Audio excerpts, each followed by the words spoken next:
उसके बाद हमारा नेक्स्ट हम डिस्कस करेंगे, ऑलमोस्ट हम लोग ने काफ़ी डिस्कस कर लिया। आपका मेन टॉपिक था क्राइम अगेंस्ट वुमेन, यानी कि offences against women under the IPC. वो एक मेन टॉपिक था, उसको हम लोग ऑलरेडी डिस्कस कर लिया। सेकेंड था कि changes brought in by criminal law amendment act 2013, वो भी हम लोग ने ऑलरेडी डिस्कस कर लिया। उसके बाद हम लोग रेप पर काफ़ी डिस्कस किया and various forms of rape including false promises third में। अभी हम लोग लास्ट में आते हैं, मतलब सेकेंड लास्ट में आते हैं Supreme Court judgments on adultery under 497 IPC. Adultery का डिफिनीशन क्या था 497 में? आप सबको पता है, IOs and inspector, DSP, SI, ASI, आप सबको पता होगा।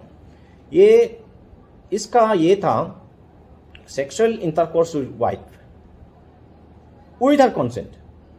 वाइफ का कंसेंट हो, अगर वाइफ का कंसेंट नहीं हो ऑब्वियसली रेप होगा। लेकिन पति का कंसेंट नहीं होके या पति का कॉन्नाइवेंस में नहीं होके कोई वाइफ बाहर का कोई मर्द के साथ सेक्सुअल रिलेशन करते हैं, उसको एडल्ट्री बोलता था पहले हमारा डिफिनीशन, और उसका सजा 5 years तक और फाइन था। लेकिन इसमें वाइफ एक एक्टिव पार्टनर था ये में एडल्ट्री में, और एक कॉन्स्पिरेटर था, लेकिन उसको एक्टिव पार्टनर ऑफ एडल्ट्री बोल के सजा नहीं होता था। वाइफ को सजा नहीं होता था। एक ही क्राइम में एडल्ट्री दोनों ने किया है, वाइफ ने किया है और उसका साथ जो बाहर का आदमी ने किया है, तो आदमी को सिर्फ सजा होगा। दूसरी बात यह था कि पति अगर बाहर औरत का साथ सेक्स करता है, पत्नी को छोड़ के पति अगर बाहर औरत का साथ सेक्स करता है, तो उसको एडल्ट्री नहीं माना। तो इसलिए ये जो है जेंडर न्यूट्रल लॉ नहीं था।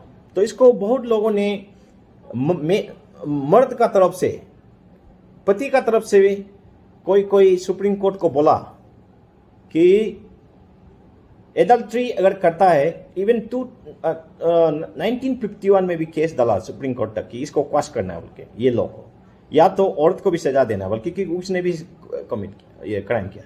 लेकिन सुप्रीम कोर्ट ने इसको कॉन्स्टिट्यूशनल इसलिए माना लड़की का, औरत का फेवर में, पत्नी का फेवर में, ये बोल के कि नहीं, ये आर्टिकल 15(3) में उसको थोड़ा प्रोटेक्शन देता है, औरत को स्पेशल प्रोटेक्शन है। तो इसलिए इसमें दोनों को सजा नहीं हो, जबकि एक क्राइम होता है।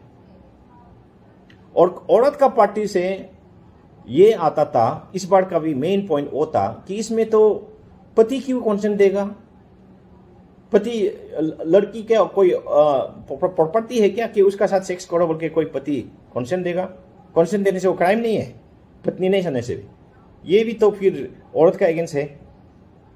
तो इसलिए, और फिर एक औरत का अगेंस्ट तो ये था कि आप पति जो है बाहर फिरी करेगा लड़की का साथ में, और पत्नी तोड़ा करेगा तो उसको सजा, उसका मतलब बॉयफ्रेंड को या मेन फ्रेंड को सजा। लेकिन पति जो है बाहर कुछ भी करेगा, उसका गर्लफ्रेंड को सजा नहीं है, उसका औरत फ्रेंड को सजा नहीं है। ये इसमें this was a kind of bias law.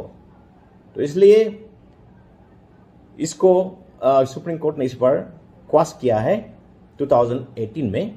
Union, हमारा सेंटर जो है यूनियन ऑफ इंडिया, ये आर्गू किया था कि ये 497 आईपीसी है, बहुत इंपॉर्टेंट लॉ है for sexual Fidelity and sanctity of marriage and for the interest of family को सेफ एंड सिक्योर रखने के लिए, और चिल्ड्रन का फ्यूचर के लिए, और स्पोर्ट्स के लिए, दोनों के लिए ये बहुत इंपॉर्टेंट लॉ है, ताकि जो मैरिज से बाहर ना जाए। लेकिन हाउएवर सुप्रीम कोर्ट ने इसको अनकॉन्स्टिट्यूशनल डिक्लेयर कर दिया 497 को in Joseph Shine versus union of India in 2018 as violative of article 14। Right to equality नहीं है इसमें, देखने से तो इक्वलिटी नहीं है। औरत का पार्टनर को सजा देता है, और जो पति जो है बाहर जो भी करो उसको सजा नहीं देता है लड़की को। उसका बाद article 15 prohibition of discrimination on grounds of sex, इसको भी वायलेटिव है बोला है। और आर्टिकल 21 राइट टू प्राइवेसी, इसको भी वायलेटिव है बोला है अभी सुप्रीम कोर्ट ने 2018 में।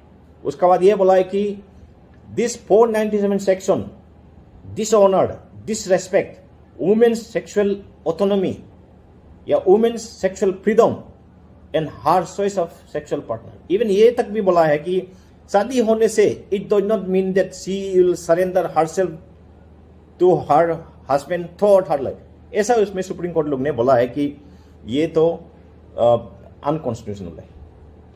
तो इसलिए अभी ये 497 is no more a crime. उसका बाद लेकिन 497 नो मोर ए क्राइम, लेकिन adultery will still be a good ground for divorce.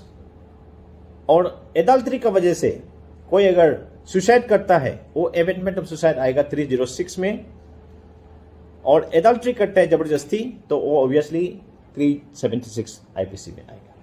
तो हमारा ये इसमें एक क्वेश्चन बनता है कि हमको जेंडर न्यूट्रल लॉ सही है क्या फैमिली को प्रोटेक्ट करने के लिए? आप लोग थोड़ा सोच लीजिएगा, do we need a gender neutral law to protect family? Gender neutral law होने से ये होना पड़ेगा अगर एडल्टरी पत्नी करता है उनको भी सजा हो, पति करता है उनको भी सजा हो। लेकिन इसमें तो सजा नहीं है, दोनों को सजा होना पड़ेगा।